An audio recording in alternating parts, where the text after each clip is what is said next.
بسم اللہ الرحمن الرحیم۔ السلام علیکم ورحمۃ اللہ وبرکاتہ۔ ایک بد زبان عورت کا واقعہ۔ محترم ناظرین، حضرت حسن رضی اللہ تعالیٰ عنہ سے کون واقف نہیں؟ خاتون جنت حضرت بی بی فاطمہ رضی اللہ تعالیٰ عنہا اور حضرت علی کرم اللہ تعالیٰ وجہ الکریم کے لخت جگر ہیں، رسول اللہ صلی اللہ علیہ وآلہ وسلم کے نواسے بھی ہیں اور آقا کریم صلی اللہ علیہ وآلہ وسلم کی صحابیت کا شرف بھی پایا ہے۔ فرماتے ہیں کہ رسول اللہ صلی اللہ علیہ وآلہ وسلم کی سیرت یہ ہے کہ آپ زمین پر بیٹھ جاتے تھے۔ زمین پر بیٹھنے میں حضور صلی اللہ علیہ وآلہ وسلم شرمندگی محسوس نہیں کیا کرتے تھے، اس کو اپنے اسٹیٹس کے خلاف نہیں سمجھا کرتے تھے۔ زمین کے اوپر حضور بیٹھ جایا کرتے تھے اور فرماتے ہیں زمین کے اوپر بیٹھ کر حضور علیہ السلام کھانا تناول فرمایا کرتے تھے۔ حضور صلی اللہ علیہ وآلہ وسلم کی عادت یہ تھی کہ آقا کریم جب بھی کھانا کھاتے تو حضور جھک کر کے کھانا کھاتے۔ رسول اللہ صلی اللہ علیہ وآلہ وسلم فرماتے ہیں کہ میرے پاس ایک فرشتہ آیا جو کعبۃ اللہ کے صحن میں کھڑا تھا اور اس کی کمر کعبۃ اللہ کی چھت کے برابر تھی، اتنا اس کا قد تھا، اور اس نے مجھے کہا کہ آپ اگر چاہیں تو آپ کو نبی اور بادشاہ بنا دیتے ہیں، اور آپ اگر چاہیں تو آپ کو عبد اور نبی بناتے ہیں۔ تو فرماتے ہیں کہ میں نے جبرائیل علیہ السلام کو دیکھا اور جبرائیل مجھے اشارہ سے تواضع کا اشارہ فرما رہے تھے، تو میں نے عرض کی کہ میں نبی اور عبد بننا چاہتا ہوں۔ تو جب یہ بات حضور صلی اللہ علیہ وآلہ وسلم نے کہی تو فرمایا عائشہ اگر میں نبی اور بادشاہ بنتا تو یہ جتنے بھی پہاڑ ہیں یہ سونا بن کے میرے ساتھ چلتے، لیکن میں نے اس بات کو اختیار نہیں کیا۔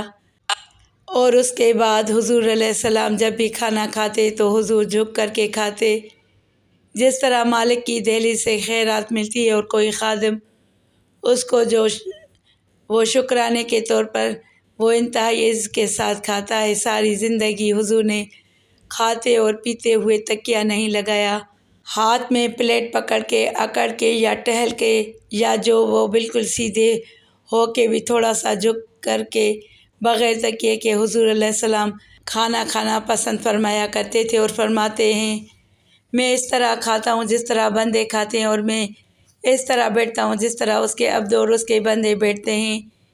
یہ حضور علیہ السلام کا طریقہ ہے۔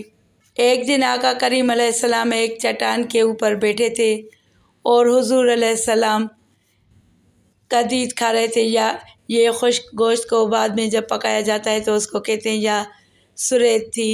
حضور کھا رہے تھے تو ایک خاتون وہاں سے گزری اور اس کے بارے میں اہل علم کہتے ہیں کہ وہ بڑی زبان دراز تھی اور وہ مردوں کو بھی ایسی ایسی باتیں کرتی کہ لوگ جو ہیں وہ اس کے شر سے بچا کرتے تھے، پناہ مانگا کرتے تھے۔ تو اس نے رسول اللہ صلی اللہ علیہ وآلہ وسلم سے کہا کہ آپ تو ایسے کھا رہے ہیں جس طرح کے عبد کھاتے ہیں۔ تو حضور علیہ السلام نے فرمایا اگر میں عبد نہیں ہوں تو کون عبد ہے؟ فرمایا میں سب سے بڑا عبد ہوں۔ تو جب اس زبان دراز عورت نے یہ بات سنی تو اس کے قدم رک گئے اور اس نے حضور علیہ السلام کی خدمت میں عرض کی کہ حضور آپ پھر اکیلے ہی کھا رہے ہیں، مجھے بھی کھلائیں۔ تو حضور نے ایک لقمہ اٹھایا اور فرمایا لو تم بھی کھا لو۔ تو اس نے کہا یہ نہیں، بلکہ جو آپ کے منہ میں ہے میں وہ کھانا چاہتی ہوں۔ تو حضور علیہ السلام نے اپنے منہ کا نوالا نکال کر اس کے منہ میں ڈال دیا۔ تو کہتے ہیں کہ اس کے بعد کبھی بھی اس کی زبان پر کبھی فحش بات آئی ہی نہیں تھی۔ حضور صلی اللہ علیہ وآلہ وسلم کے جھوٹے کی وہ برکت تھی اور اس کا وہ فیضان تھا کہ اس کے اندر ایسی روشنی ہو گئی۔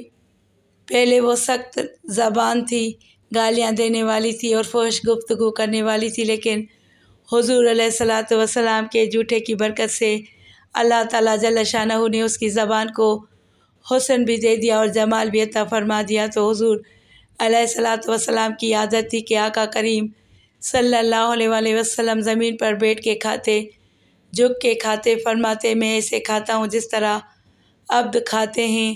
رسول اللہ صلی اللہ علیہ وآلہ وسلم کا فرمان ہے اللہ تعالیٰ فضول باتیں کرنے والے سے دشمنی رکھتا ہے جو اپنی زبان کو اس طرح پھیرتا ہے جیسے گائے گھاس کھاتے وقت اپنی زبان پھیرتی ہے۔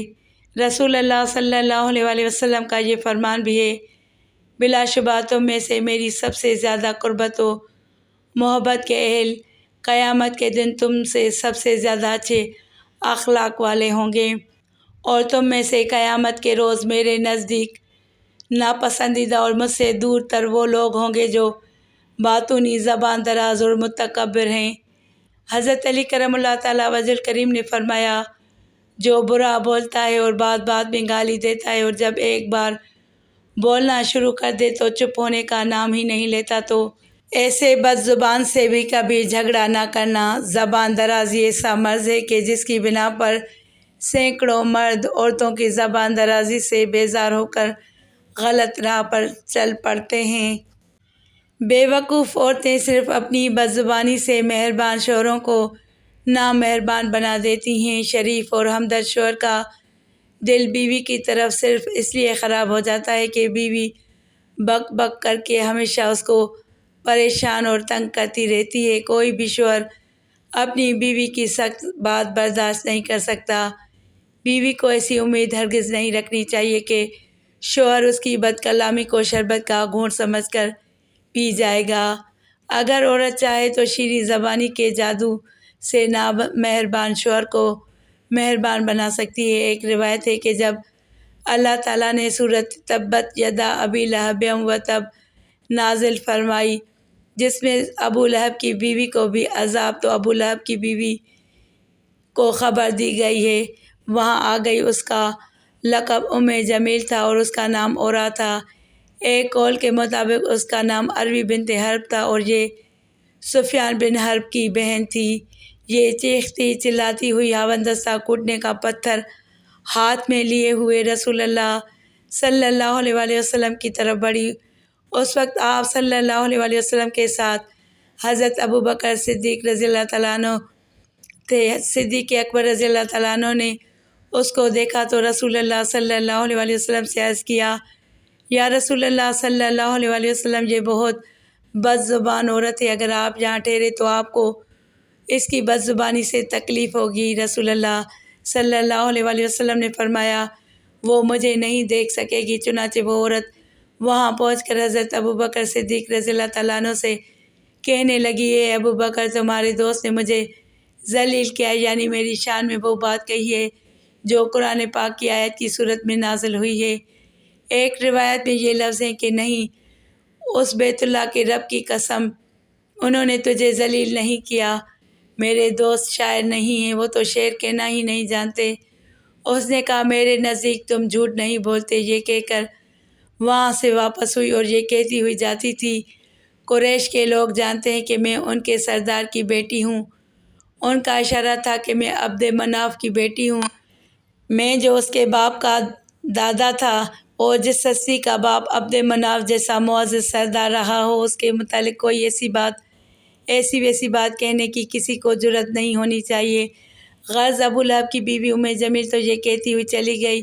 اب ابوبکر صدیق رضی اللہ تعالیٰ عنہ نے رسول اللہ صلی اللہ علیہ وسلم سے پوچھا، یا رسول اللہ صلی اللہ علیہ وسلم، وہ آپ کو کیوں نہیں دیکھ سکی؟ آپ نے فرمایا، ایک فرشتہ مجھے اپنے پروں میں چھپائے رہا۔ چنانچہ اس بارے میں حدیث میں آتا ہے کہ آپ صلی اللہ علیہ وسلم نے اسی وقت حضرت ابوبکر صدیق رضی اللہ تعالیٰ عنہ سے فرمایا تھا، اس سے پوچھنا کیا تم میرے پاس کسی کو دیکھ رہی ہو؟ چنانچہ جب وہ وہاں پہنچی تو حضرت ابوبکر رضی اللہ تعالیٰ عنہ نے اس سے یہی سوال کیا کہ اس پر اس نے کہا، کیا تم میرے ساتھ مذاق کر رہے ہو؟ خدا کی قسم تمہارے پاس کوئی بھی نہیں ہے۔